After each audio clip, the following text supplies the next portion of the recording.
Vamos abrir as nossas Bíblias, amados irmãos, no livro de Êxodo, no capítulo 17. É um texto maravilhoso. Estamos meditando nesse mês de janeiro, agora já primeiro domingo de fevereiro, mas meditando na vida de Moisés, nessa vida desse homem tão fervoroso de espírito que serve ao Senhor. E hoje nós vamos ver o fervor de Moisés no meio das batalhas, no meio das lutas, das adversidades. Então, esse fervor espiritual precisa estar em nossas vidas.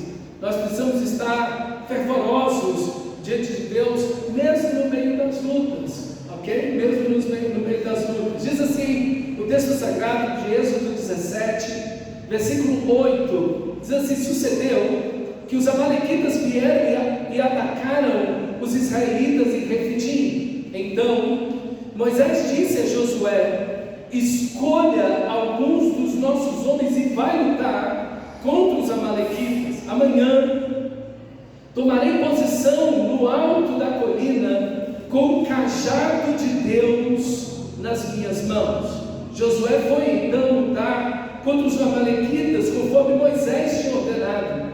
Moisés, Arão e Hur, porém, subiram ao alto da colina. Enquanto Moisés mantinha as mãos erguidas, os israelitas venciam. Quando, porém, as abaixava, os amalequitas venciam.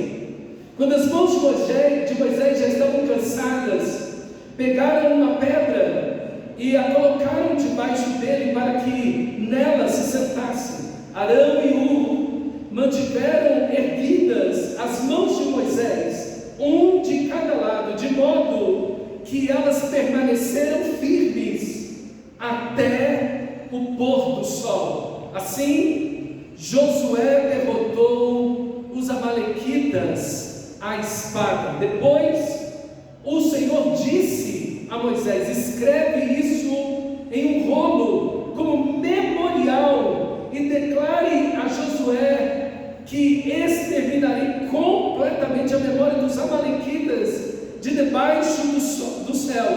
Assim Moisés construiu um altar e chamou: o Senhor é a minha bandeira. Ele jurou: por causa da mão levantada contra o trono de Deus, o trono do Senhor, o Senhor fará guerra contra os amalequitas de geração em geração. O povo de Israel, meus irmãos, foi liberto e tinha sido recentemente liberto do poder do Egito sob a poderosa mão do Senhor, com milagres extraordinários, né? Deus realizou as pragas e abriu o mar vermelho e libertou o povo de Israel e o tirou do meio do Egito, e Deus fez aquele mar dividir-se ao meio e o povo de Israel passar num corredor onde 2 muros de águas estavam sendo segurados pelo poder de Deus. Israel atravessou ali em pé enxuto, em pé seco, e chegou até o outro lado. Os egípcios tentaram e pereceram ali no mar, totalmente livres do poder do Egito e também da terrível escravidão da qual eles estavam sofrendo já há 400 anos. Está Israel agora com a mão do Senhor sobre eles e sendo guiados pelo próprio Deus, com a nuvem de dia e uma coluna de fogo. A mesma nuvem se transforma numa coluna de fogo à noite para iluminar e aquecer no meio do deserto, e Deus nos está conduzindo sob a sua mão graciosa para uma terra que mana leite e mel. E assim, meus irmãos, também a igreja de Cristo.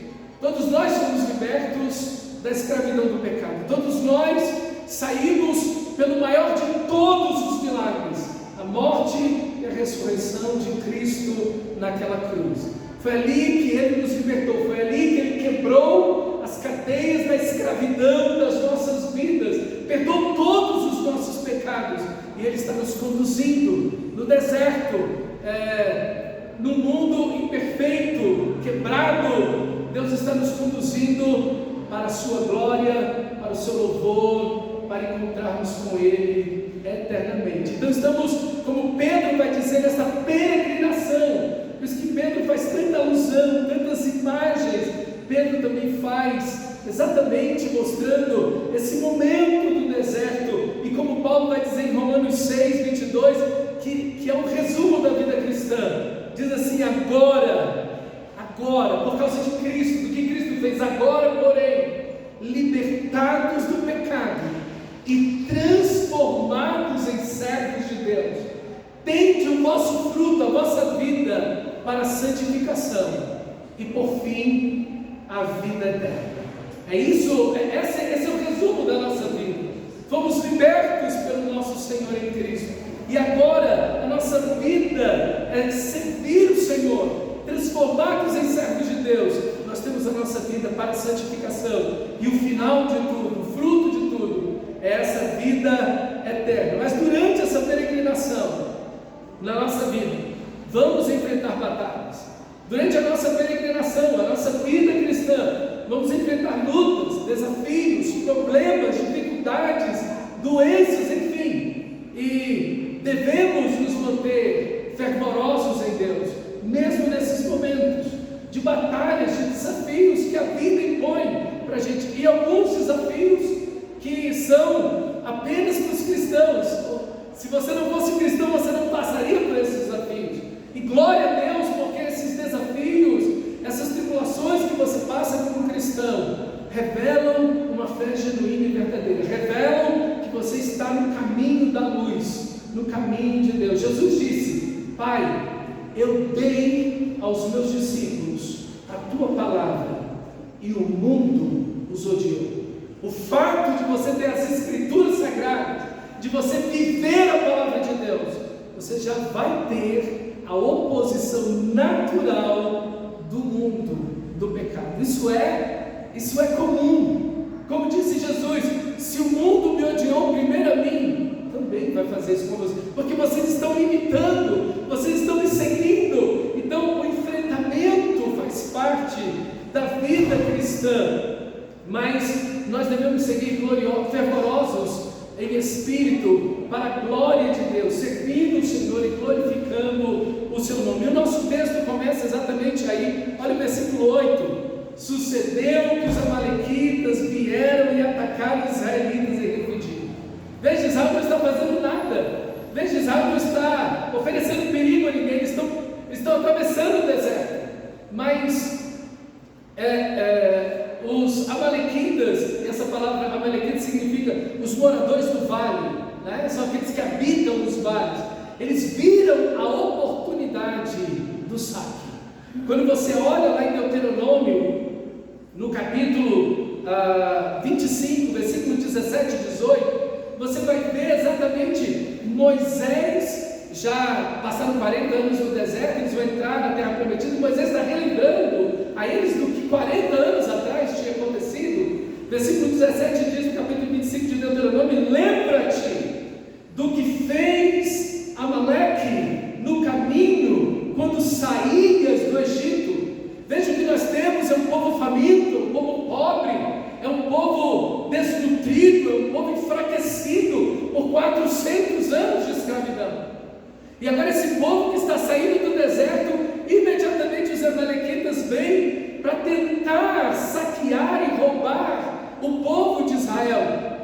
E o versículo 18 diz: como te veio ao encontro no caminho e te atacou na retaguarda. O inimigo é sempre covarde, o diabo é sempre covarde. As pessoas que vivem no pecado são sempre covardes. Elas sempre atacam na fragilidade do povo de Deus. E foi exatamente o que fizeram. Na retaguarda, o texto sagrado vai dizer: todos os desfalecidos que iam atrás de você. E quando estavas abatido e fatigado, e não temeu a Deus. Os amalequitas não temeram a Deus, não tiveram temor de Deus. Eles sabiam de tudo que Deus tinha feito no Egito. E aquilo estava na memória deles imediata, porque o Senhor tinha acabado de fazer isso. Mas eles não tiveram nenhum problema, foram atrás de Israel. e atacaram as mulheres grávidas, atacaram os idosos, atacaram as pessoas com deficiências, atacaram aqueles mais enfraquecidos e desvalidos do povo, que não conseguem acompanhar o ritmo do povo. O povo é caminhando em famílias, mas essas pessoas ficaram para trás porque eles não conseguiam acompanhar naturalmente o ritmo já lento que as famílias, os animais, as crianças caminhavam. Então eles foram atacar os mais vulneráveis lá atrás. A maldade dos amalequitas foi muito grande, meus irmãos, foi muito grande. Deus diz: lembra o que aconteceu, lembra do que aconteceu. E Deus sempre é justo. A Bíblia diz que Deus não tem povo inocente ou culpado. Então Deus lembra. O pecado para Deus não tem data de validade. Não, o que os amalequitas fizeram foi 40 anos atrás.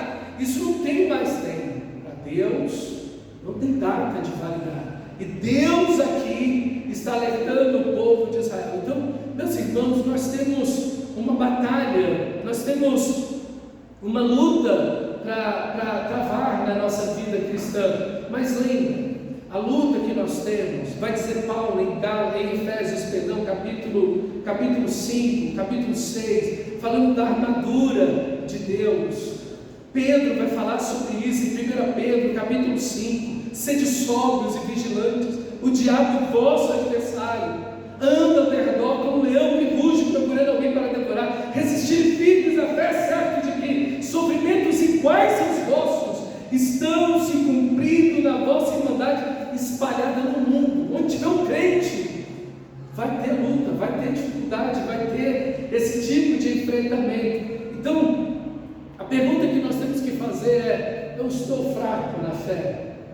Eu estou desnutrido na fé? Nós tem uma expressão que já tem alguns anos que vem sendo cunhada, que é muito preocupante, sobre o analfabetismo bíblico. Pessoas que têm a Bíblia na mão, às vezes têm muitas Bíblias em casa, ouvem mensagens às vezes, mas são pessoas que desconhecem as Escrituras Sagradas. Irmão, a palavra de Deus é o alimento, a palavra de Deus é o escudo, a palavra de Deus é a espada do Espírito, a palavra de Deus é a lâmpada para os nossos pés, ela é o alicerce onde toda a nossa vida está apoiada, é o que sustenta tudo em nossa vida.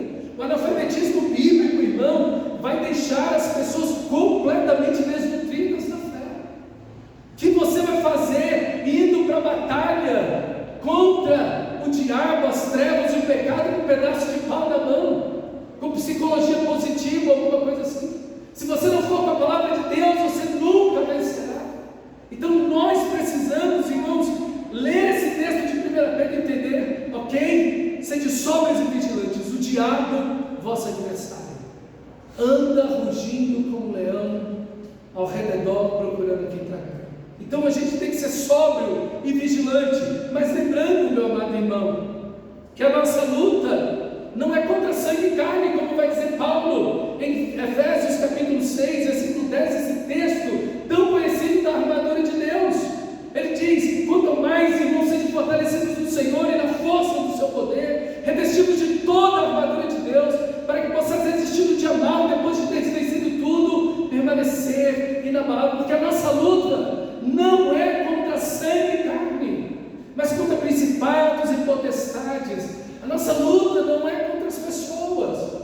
Nós não estamos lutando contra as pessoas, e faz mal, e faz errado o cristão que toma alguém como seu inimigo. Não fomos chamados a isso. Deus não nos chamou a tomar as pessoas como nossos inimigos, como Paulo vai dizer em 2 Coríntios, capítulo 10, versículo 3 e 4, a nossa armadura, meus irmãos, pois embora vivemos como homens, não lutamos com os poderes mundanos ou humanos, mas as armas com as quais lutamos não são desse mundo, mas poderosas em Deus para destruir fortalezas.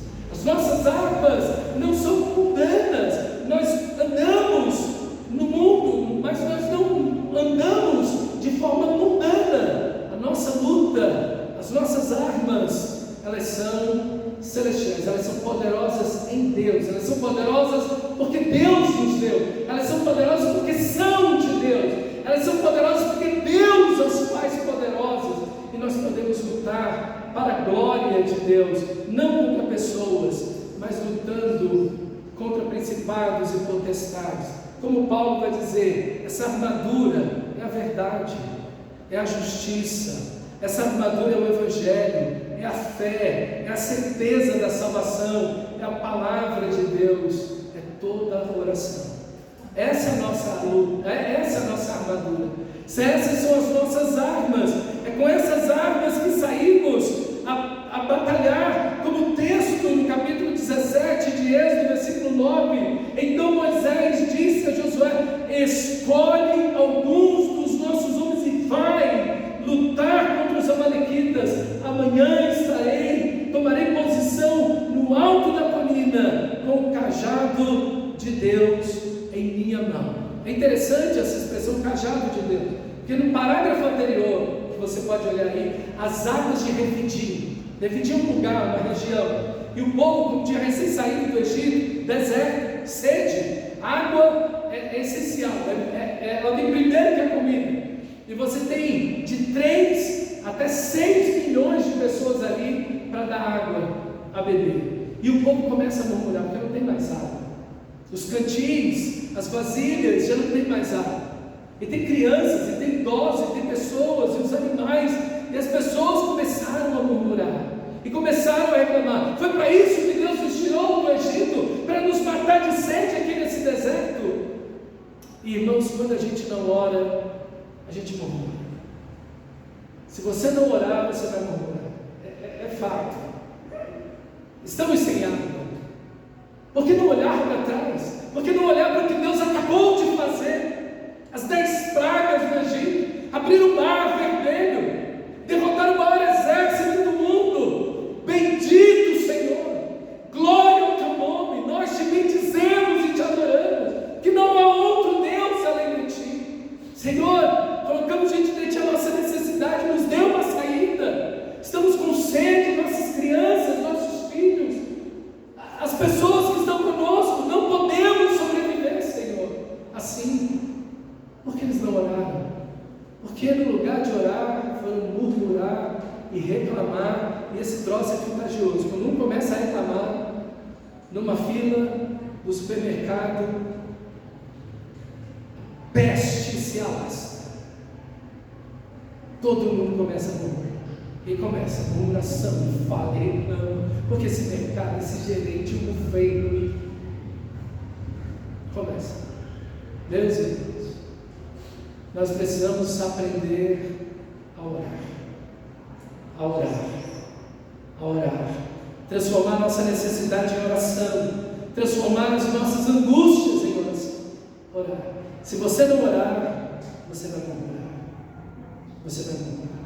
Deus te chamou a orar, não a murmurar. E Deus disse para Moisés: pega o teu cajado, cajado de pastor de Moisés, pega o teu cajado e vai lá e bate na rocha. E assim ele fez, e a água brotou. Agora Deus está dizendo, Moisés está dizendo para Josué, no versículo 5, o cajado de Deus estará na minha mão. Veja, irmãos, que interessante. Deus diz para Moisés, o teu cajado, Moisés diz, o cajado de Deus. Veja aqui, Moisés, nessa dependência maravilhosa do Senhor, ele sabe que ele não pode fazer nada, ele sabe que o cajado não tem em si um poder, que não é mágico ou alguma coisa assim, não, é o poder de Deus, é a ação de Deus, é Deus agindo, não pela força de Moisés, mas pelo poder da sua graça, do seu amor, da sua misericórdia, meus irmãos. É assim que nós vivemos a vida cristã, não fiados na nossa própria força, mas confiados na graça maravilhosa de Deus. Aquilo que temos, sabemos que foi o Senhor que nos deu, e aquilo que temos, e Deus vai usar o que temos, Ele vai fazer sobre o seu poder, sobre a sua misericórdia, sobre a sua graça. Nós precisamos ter essa consciência maravilhosa, que meus irmãos, a nossa luta, ela é feita em Deus. As nossas batalhas, as nossas vitórias vêm dele. É Ele que nos conduz, diz Paulo, em triunfo. Deus sempre nos conduz em triunfo. Paulo, quando escreve isso, ele está preso. E ele diz sempre, ele não diz de vez em quando Deus nos conduz em triunfo. Quando tudo dá certo, Deus está nos conduzindo em triunfo.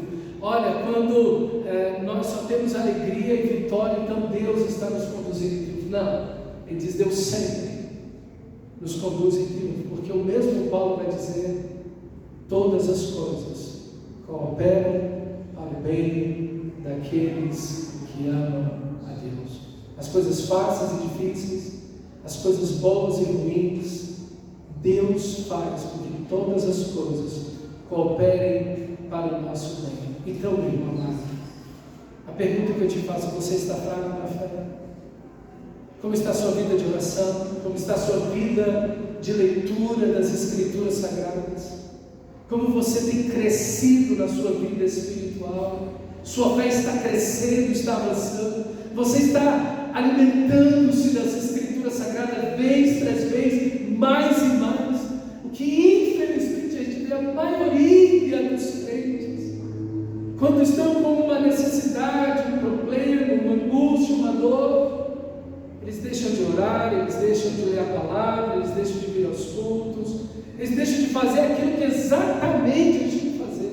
Eles devem multiplicar isso, multiplicar as orações, multiplicar a leitura da palavra, a presença nos cultos, mas infelizmente o que a maioria dos cristãos fazem é exatamente o contrário. Não faça isso, meu amado irmão, não faça isso.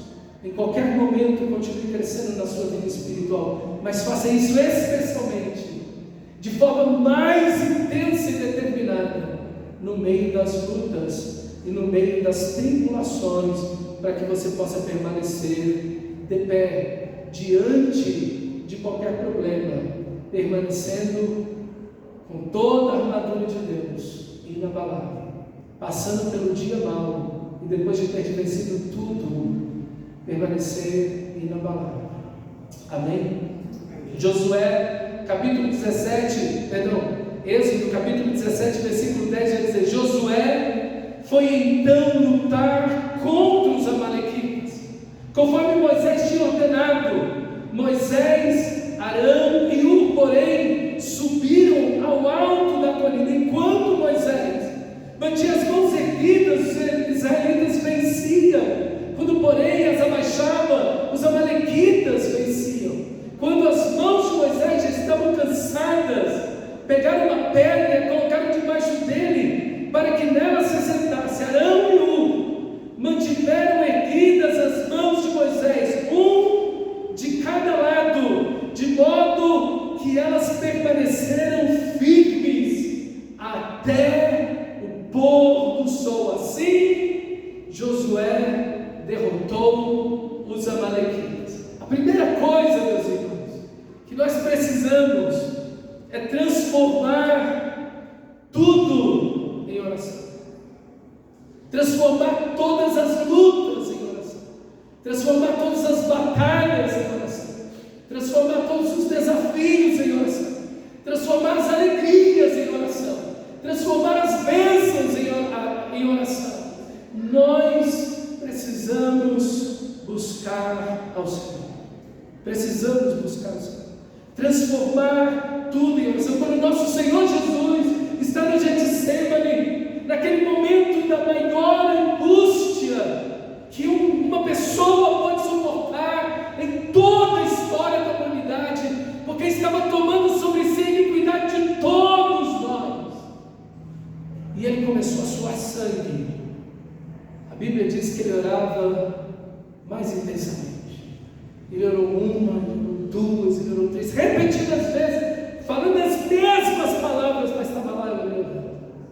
Às vezes você não tem mais palavras, só tem as mesmas, mas ore. Às vezes você já não tem mais as palavras, só tem as lágrimas, derrame-as.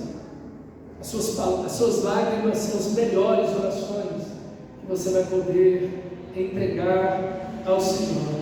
Enquanto Moisés mantinha as mãos erguidas, os israelitas venciam. Que impressionante, irmãos.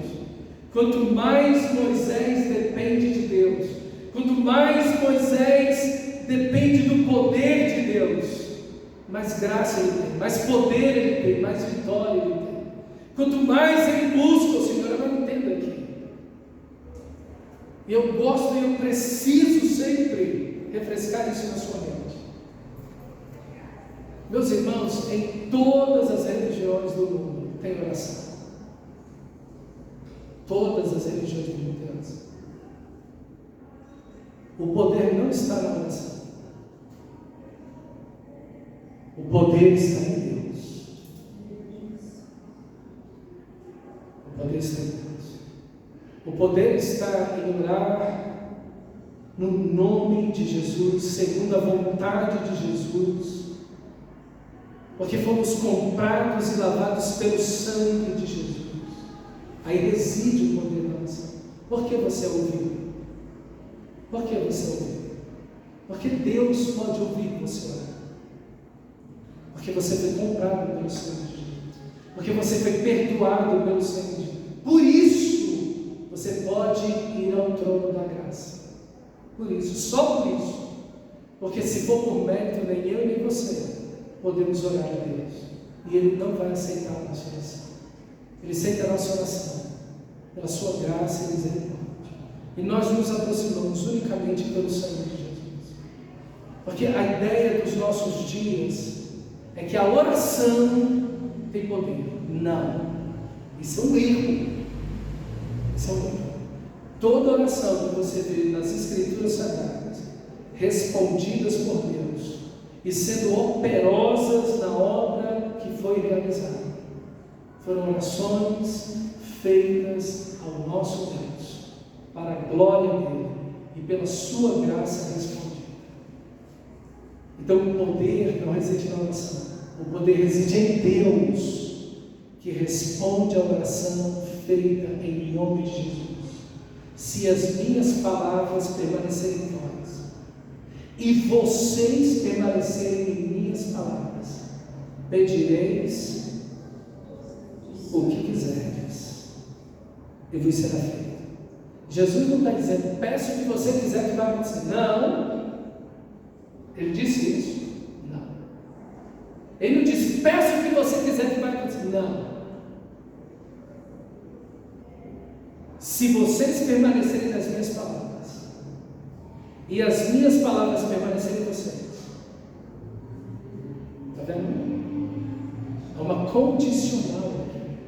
Vocês vão pedir o que quiserem. Isso é segundo a palavra dele, porque você permanece na palavra, e a palavra permanece em você. Então você vai pedir segundo Deus, e vos será feito. Meus irmãos, a oração, o poder da oração está no Deus que responde à oração. Amém? É muito importante refrisar isso, porque a gente tem ouvido tantos conceitos, tanta bobagem, tanta coisa que não é bíblica por aí, falando de oração, e as pessoas estão se enganando nessa situação, e a gente não pode se enganar nisso. Dependa de Deus, irmão. As nossas orações mostram a nossa dependência de Deus. A nossa oração, ela mostra o quanto nós precisamos do agir de Deus. Então ore a Deus, transforme tudo, todas as lutas nessa bendita oração ao Senhor. Mas também você tenha o cajado de Deus em sua mão. De um lado você vê Moisés com o cajado, do outro você vê Josué com uma espada. A espada do Espírito é a palavra de Deus. O cajado é a palavra de Deus que nos guia, é por ela que o pastor guia as suas ovelhas.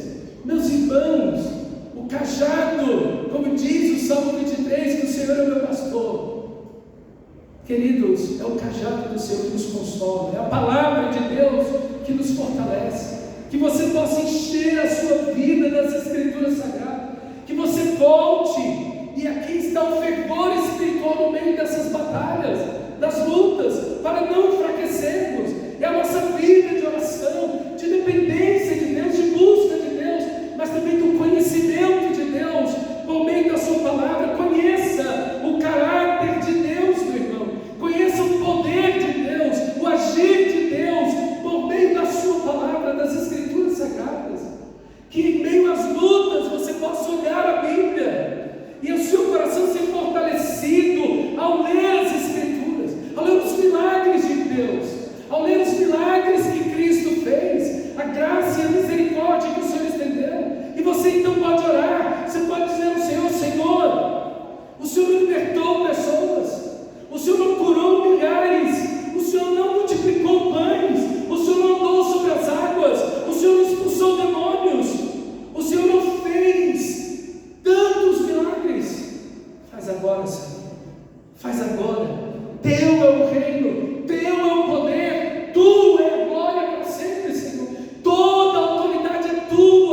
O Senhor conhece todas as coisas, faz a tua vontade, Senhor. E lembre a Deus, não cobre a Deus. Não cobre a Deus. Lembre a Deus das suas promessas. Eu determino, não, você não determina nada. Você não determina nada. Você lembra a Deus das suas promessas. Não cobre Deus de nada. Tudo que você temos é graça sobre graça. Tudo que nós temos infinitamente mais do que merecemos. Então lembre a Deus das suas promessas. Lembre a Deus. Senhor, o Senhor é bom, o Senhor é santo, o Senhor é justo, o Senhor é fiel. Olha para mim, irmão. Não se ressinta de Deus quando os pecadores pecarem contra você. Não se ressinta de Deus se você ficar doente. Não se ressinta de Deus diante dos problemas. Por que Deus está deixando? Não! Isso é um ímpio falando. Esse é alguém que não conhece a Deus que está falando. Senhor, eu estou nessa circunstância, Senhor. O Senhor conhece a minha dor e o meu sofrimento, Senhor. O Senhor conhece a minha vida. E o Senhor é bom, o Senhor é justo, o Senhor é santo, o Senhor é fiel, o Senhor é misericordioso, o Senhor me ama. Bendito é o teu nome, Senhor. Bendito é o teu nome. Se as circunstâncias estão contra mim, se os inimigos se levantam, bendito é o teu nome, Senhor. Bendito é o teu nome. Eu quero te adorar, eu quero te louvar, eu quero te servir, e eu quero te lembrar, Senhor, tem misericórdia de mim, porque sabe que eu sou, Senhor, eu sou um montinho de pó assim que o Senhor levantou, eu sou aquele montinho de terra que o Senhor botou em pé. Meu Deus, tem misericórdia de mim, tem misericórdia da minha vida, Senhor. Não cobre a Deus, não se ressinta de Deus. Quantos crentes decepcionados com Deus? Tem um livro nesse tipo. Por favor, se você estivesse decepcionado com você mesmo, eu até entendi. Eu decepcionado comigo, todos os motivos, mas decepcionado com Deus. Não, irmão, não. Como vamos ver quinta-feira agora, Paulo e Silas estavam ressentidos com Deus, depois de expulsarem um demônio de uma menina de adivinhação, e terem sido chicoteados, terem sido açoitados e presos. Eles não estavam ressentidos com Deus, estavam louvando a Deus. Meu Deus, irmãos, nós precisamos ser gratos ao Senhor. Gratos a Deus. Gratos ao Senhor. E saber, como diz o Salmo, cada dia da minha vida estava contado diante de Ti, antes de qualquer um deles existir. Antes de qualquer um deles existir. O Senhor sabia. Então vamos louvá-lo, vamos confiar nele, vamos para a oração, e o equilíbrio, vamos pegar a espada, vamos agir corretamente, vamos fazer aquilo que é certo, vamos obedecer a Deus, vamos agir diante da santidade da verdade. Esse equilíbrio entre orar e fazer, entre orar e obedecer, entre orar e agir, esse equilíbrio maravilhoso que Deus nos concede. Peça a Deus que te encha do Espírito Santo. Relembre a Deus da sua fidelidade, relembre a Deus das suas promessas, do seu grande amor, mas peça a Deus, Deus me enche do teu Espírito, que eu não vou conseguir passar pelas lutas, eu não vou conseguir passar por essa situação, a não ser cheio do teu Espírito. Lembra do domingo passado, por isso que Moisés montava para si a tenda do encontro, e orar ao Senhor, buscar o Senhor, seu rosto resplandecia, sua vida cheia da glória de Deus, para viver no meio daquele deserto. É assim, irmãos. Enche-me, Senhor, enche-me do teu Espírito e usa a minha vida. Usa a minha vida. Eu estou em lutas, eu estou em problemas, eu estou em dificuldades. Usa a minha vida. O Senhor usou Moisés, o Senhor usou Josué. Usa a minha vida também, Senhor. Em meio a toda essa situação, usa a minha vida para que o teu nome seja glorificado e termine tudo sempre. Toda oração com ações de graças. Orações que não terminam com ações de graças, elas produzem mais tristeza. Você sai mais triste de quando entrou. Você sai mais desesperançado de que quando entrou. E o que faz você dar graças? Lembrar de Deus. Lembrar dele. Você é limitado, mas Ele é eterno. Você não tem poder, mas Ele é o Todo-Poderoso. Você tem uma capacidade, mas toda sabedoria pertence a Ele. Meus irmãos, é assim que terminamos a oração. Pois teu é o reino, o poder e a glória para sempre. Amém. Essa é a oração que o Senhor nos ensinou. Tem gente que fica lá, não nos deixe cair em tentação, mas livra-nos do mal. Ponto. Não, a oração não termina. A oração termina, pois teu é o reino, o poder e a glória para sempre. Eu posso ouvir um amém? Amém. Pronto. E aí, eu olhando para Deus, unicamente para o autor e consumador da nossa fé, eu olhando para Ele, para a sua grandeza, sua majestade, sua força, sua glória. Aqui estão as ações de graças. Porque enquanto você olha apenas para si mesmo e para as circunstâncias, tudo que você vai ter é motivo para chorar. Mas quando você olha para Ele, para o Senhor da glória, você vai ter todos os motivos para adorar o seu nome. Todos os motivos. Então olhe para Ele e termine suas orações sempre com ações de graça. E aqui está Moisés, sustentado por Arão e Hur. Interessante, o grande Moisés. Estou aqui usando o grande, mas ele mesmo se achava pequeno. Mas o grande Moisés, esse homem tão notável, Deus usou ele para derrotar a maior nação do mundo, né? O exército egípcio tinha mais de 1,5 milhão de homens armados, carros, arqueiros, espadas aos milhares e milhões.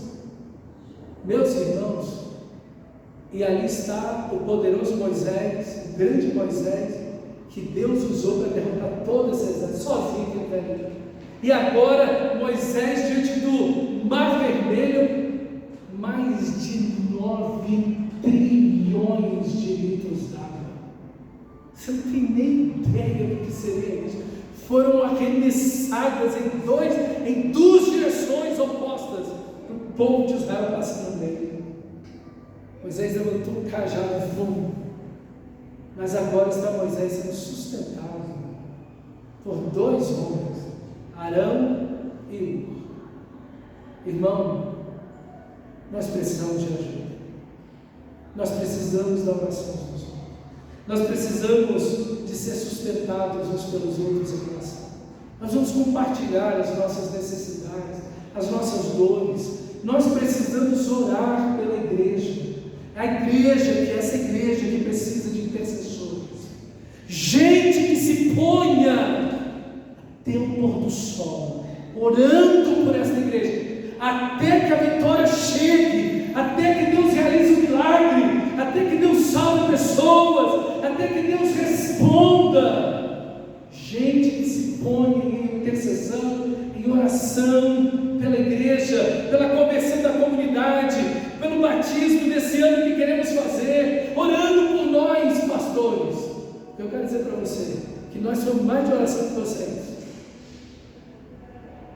Eu quero te afirmar isso. Nós sempre precisamos de mais oração do que vocês. Quem está sendo sustentado aqui é Moisés. O pastor está sendo sustentado em oração também. Nós, pastores, somos mais de oração que vocês precisam. Então, olhem por nós, porque eu preciso de intercessores. Nós precisamos de intercessores pelas nossas vidas, pelas nossas famílias, porque oramos também por vocês e por suas famílias. Mas essa igreja precisa de intercessores, pessoas que se levantem para orar pelo projeto, para orar pela comunidade, para orar pelas questões da terra capa, pela construção que temos que fazer, para orar pela conversão de pessoas que se levantem como intercessores para orar pelos missionários, por mais projetos na igreja, pela ampliação da vontade de Deus e do reino de Deus nessa cidade. Um povo que, como Arão e Hur, até o fim da batalha, até que o último inimigo intercessão, ajudando, apoiando, orando, trabalhando, fazendo, lutando junto. Glória a Deus, como Josué, como Moisés, Arão, cada um fundamental no trabalho. Ninguém é dispensável. Arão podia dizer: não, fica aí que eu tenho mais o que fazer. Não, você tem que estar aqui. Se você não estiver aqui, o braço cai. E Josué tem que estar lá, Lula tem que estar aqui, e Moisés também. Todo mundo unido, trabalhando, orando, glorificando a Deus, compartilhando as nossas necessidades, obedecendo a palavra de Deus, sendo instrumento da glória de Deus. Versículo 13: assim Josué derrotou os amalequitas à espada. Que equilíbrio maravilhoso! Oração e batalha, oração e ações corretas, orações bíblicas e ações de obediência a Deus. Aqui está a nossa vitória. Aqui está a nossa vitória. Quando nós paramos de orar, nós somos derrotados. Quando nós não nos sustentamos uns aos outros em oração, somos derrotados. O que nos faz forte não somos nós mesmos. Como Moisés, que já tinha tantas experiências com Deus, precisava ser sustentado naquele momento. Meus irmãos, a nossa força vem do Senhor. Fortifica-te no Senhor e na força do seu poder. Então essa psicologia positiva, coach, de que você é tudo, você é maravilhoso, você é uma pessoa extraordinária, a melhor versão de você mesmo, esse papo furado, nada de Bíblia. A nossa força vem do Senhor. Ele é a nossa força, Ele é o nosso escudo, Ele é o nosso amparo, Ele é a nossa defesa, Ele é a nossa vida. E nós podemos lutar juntos para a glória de Deus. E é assim que devemos estar. É assim que devemos estar. Unidos, trabalhando e lutando, cada um numa área, cada um fazendo algo, e todos no equilíbrio, todos orando, todos trabalhando, todos obedecendo, todos fervorosos, todos em uma direção para a glória de Deus. Isso, meus irmãos, é que somos chamados a fazer. E enquanto oramos, enquanto buscamos, enquanto obedecemos, vencemos para a glória de Deus. Versículo 14: depois dessa vitória maravilhosa, o Senhor disse a Moisés: escreve isso num rolo, num livro, como memorial. Isso é maravilhoso, porque nós precisamos sempre lembrar do que Deus já fez na nossa vida. Sempre lembrar do poder de Deus, da glória de Deus. Sempre temos que lembrar. Como nós não tínhamos nenhuma possibilidade, não tínhamos como, em absoluto, ter esses terrenos aqui. Não tinha como, não tinha dinheiro, não tinha gente, não tinha nada. Nós não tínhamos como. E nós fizemos, porque Deus fez por nós. E oramos, e clamamos, e lutamos em oração, e o Senhor fez. E fizemos a fundação, e pagamos as prestações, e pagamos em dinheiro, e pagamos arquiteto, e fizemos, e tem fundamentado aqui mais de R$1 milhão. Olha para o seu lado, olha para o lado, veja como, só em prestação aqui tem mais de R$800 mil pagos até agora. Agora me pergunte como isso foi feito. Deus. Então você tem que trazer em sua memória e dizer: Senhor, o Senhor fez. E aqui está o argumento nosso. O Senhor já fez, Senhor, tanto. O Senhor pode fazer e quer fazer, porque se o Senhor fez até agora, o Senhor quer fazer muito mais, porque o Senhor é Deus de deixar nada incompleto, e pelas metades glorifica o teu nome, Senhor.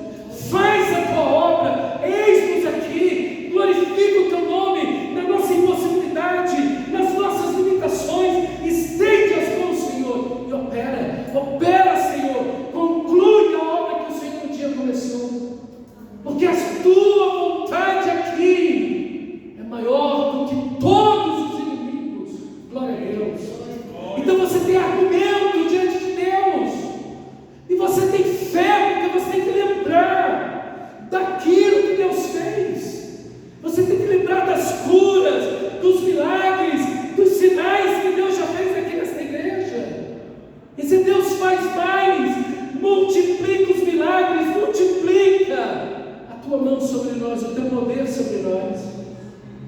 Glorifica o teu nome, Senhor. Glorifica o teu nome. Faz, Senhor, porque o Senhor um dia começou e ainda, Senhor, não está pronto. Então faz, Senhor, faz essa igreja florir, enche essa igreja de novos convertidos, arrebanha as ovelhas perdidas, usa a minha vida, Senhor. Continua essa construção. Ainda temos 3 lajes para fazer aqui, Senhor. Levanta os recursos. Glorifica o teu nome. Glorifica o teu nome. Meus irmãos, faça um memorial. Lembre do Senhor aquilo que Ele já fez. Isso vai suscitar fé no seu coração. Seu coração vai se encher de fé. Por isso o memorial. E a primeira vez que Deus manda escrever qualquer coisa é esse texto. E daí Moisés começa a relatar tudo, as 10 pragas, o Pentateuco, a história inteira de Gênesis, Êxodo, Levítico, Número e Deuteronômio. Moisés vem redigindo tudo, escrevendo tudo. E declara a Josué que exterminarei completamente a memória dos amalequitas de debaixo do céu. Isso aconteceu 500 anos depois, não, quase 600 anos depois. Isso aconteceu por mão de Samuel, do profeta Samuel. Quando ele ia, logo em seguida ele ungiu o rei Davi. 600 anos depois disso aqui, Deus disse: eu vou exterminar essa nação pelo pecado deles. E eles ainda sobreviveram mais 600 anos depois disso, pecando contra o Senhor, até que um dia o cálice deles transbordou. E aí então, olha que texto maravilhoso, versículo 15: Moisés construiu um altar e o chamou Yahweh Nissi, ou Javé Nissi. O Senhor é a minha bandeira. É lindo essa ideia, meus irmãos, de que o Senhor é a minha bandeira. A bandeira é a representação de um povo. A bandeira, irmãos, representa a quem pertencemos. Quando você levanta a bandeira do Brasil nos Jogos Olímpicos, no Mundial, seja onde for, quando você vê a bandeira do Brasil, você: eu sou daquele povo lá. Eu pertenço ao rei daquele povo. Eu sou daquele povo, mas eu pertenço ao rei daquele povo. Eu pertenço a Cristo Jesus, meu Senhor. A minha identidade está naquela bandeira. Eu pertenço ao Deus, ao Rei dos Reis, que governa o universo. Ele é a minha bandeira. Eu não tenho uma bandeira. Ele, o próprio Deus, é a minha bandeira. Eu pertenço a Ele. Ele é o meu rei. Ele é o meu líder. Eu sigo a Ele. Ele que vai para o campo de batalha comigo. Glória a Deus. Não vou só. É Ele que vai comigo. Ele vai comigo na oração. Ele vai comigo enquanto estou agindo e trabalhando, obedecendo a sua vontade. Ele vai comigo. A bandeira significa que o nosso rei é Ele a quem estamos em suas mãos, e é Ele que nos protege, e Ele que provê, é Ele que guarda. Estamos sob o seu cuidado, sob o seu cuidado. É Ele que nos defende. Ele é o nosso escudo e fortaleza, um socorro bem presente na angústia e na tribulação. Por isso, não teremos medo. Glória a Deus. Não teremos medo. Por quê? Porque Ele é o nosso escudo, Ele é a nossa bandeira. É Ele que vai nos guiando, é Ele que vai nos liderando. E nós estamos sob o governo dEle, nós estamos sob o poder dEle, nós estamos sob as vitórias dEle. Ele venceu todos os inimigos naquela cruz. Ele é o Rei dos Reis, Ele é o Senhor dos Senhores. Ele venceu tudo e todos. Ele é a nossa bandeira. Ele nos deu a vida eterna. Já não podemos morrer, porque a vida eterna opera em nós. Glória a Deus. Glória a Deus.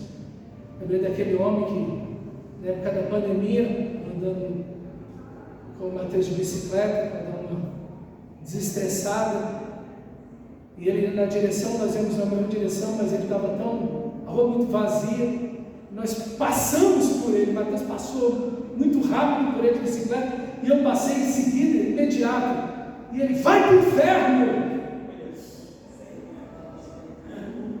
Na mesma hora eu lembrei da Bíblia: não posso mais ir para o inferno, Cristo me salvou. Foi o melhor dia de exercício que eu fiz na minha vida.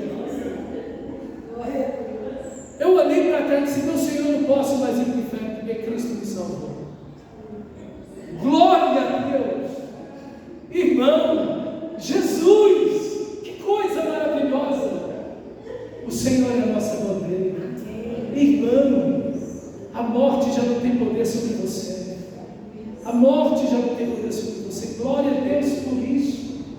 Ele é a nossa bandeira, Ele é o Rei. Nós pertencemos ao seu reino. Nós estamos sob a sua soberania, sob o seu controle, o seu domínio. Jesus disse: nem o fio de cabelo da vossa cabeça se perderá. Quem disse isso foi Jesus. Ele tem controle de cada célula do seu corpo, de cada fio de cabelo. Glória a Deus. Ele é o nosso Rei, Ele é o nosso Senhor, Ele é o nosso Pai maravilhoso. E tudo termina no culto. Olha o nosso texto, versículo 16. Olha o nosso texto maravilhoso. Versículo 15: Moisés construiu um altar e chamou o Senhor, é a minha bandeira, terminando um culto de adoração, onde sacrifícios de louvor são entregues a Deus. E ele jurou, por causa da mão levantada contra o trono de Deus, contra o trono do Senhor, o Senhor fará guerra contra os amalequitas de geração em geração. Contra quem os amalequitas levantaram a mão? Olha só aqui, lê versículo 16. Contra quem os amalequitas levantaram a mão? Contra quem? Contra o trono do Senhor. Quem é o trono do Senhor? O povo de Deus. Os amalequitas foram contra Israel. Os amalequitas foram contra o povo de Israel. Aqui é algo extraordinário, irmãos. É com isso que eu gostaria de terminar. A igreja, o povo de Deus, é o trono de Deus. Isso é, essa imagem bonita que mostra o rei quando senta no trono. Ali está a sua glória, ali está a sua majestade, ali está o seu poder, ali está a sua bondade, sua fidelidade, sua grandeza. É sobre você, meu irmão, que está a glória de Deus. É sobre você está a bondade de Deus, a misericórdia de Deus, a graça de Deus está sobre você, a bondade de Deus, a proteção de Deus, a provisão de Deus está sobre você. Você deve viver para a glória de Deus.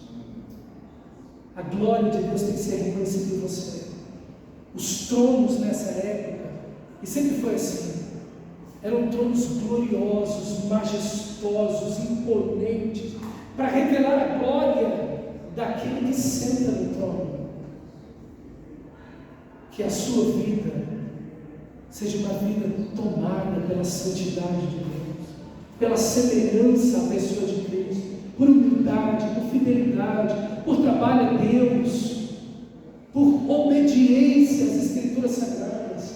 Uma vida onde Deus é glorificado. Eu quero dizer para você uma coisa, irmão. Ninguém vai atirar contra a igreja, contra um filho de Deus, de forma injusta. E isso vai ser esquecido diante de Deus. Por isso que a nossa luta não é contra sangue e carne.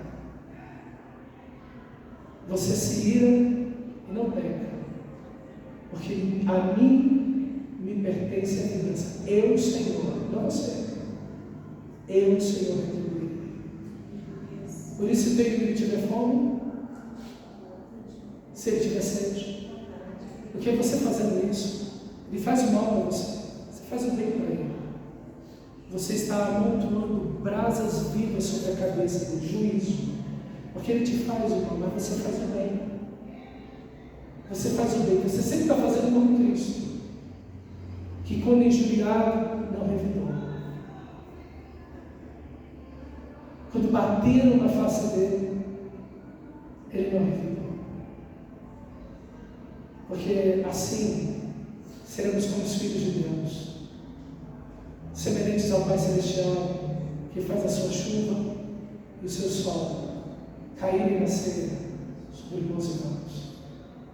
Amém. Vamos ficar de pé ao Senhor. Feche seus olhos.